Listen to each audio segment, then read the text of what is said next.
festival als Oerol roept juist op om je verbeelding te laten werken. Al die theatermakers, dames en heren, die liegen de komende 10 dagen de werkelijkheid bij elkaar. Staatssecretaris van Buitenlandse Zaken Frans Timmermans opende het festival.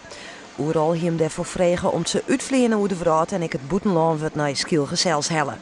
Een kostbare zaak die het nou betellen wordt uit verschillende subsidiepotjes. De organisatie van Oerol wil dat ze structureel alle jaren 2 ton krijgen om die internationalisering terug te zetten. Oerol krijgt steun bij de internationalisering. Zolang die plannen ook zo blijven als ze zijn, kunnen ze daar gewoon op rekenen. Maar wij zijn niet van plan om nog meer organisaties zeg maar, een structurele subsidie te verlenen. Maar als ik Oerol was, zou ik me absoluut geen zorgen maken. Dit concept is uniek in de wereld, verdient ook ondersteuning van de Rijksoverheid en dat zullen we ook blijven doen. Het is voor Timmermans de eerste keer op Oerol, maar hij is dadelijks onder de indruk.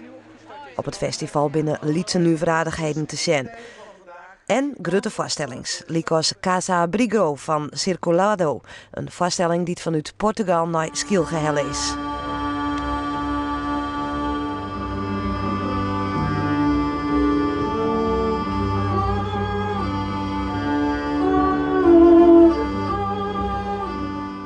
Ik vond hem heel mooi, heel beeldend, heel muzikaal, maar wel een beetje lang.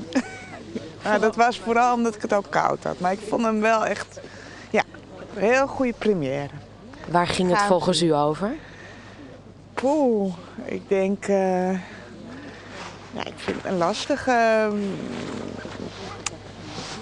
weet ik niet, sorry.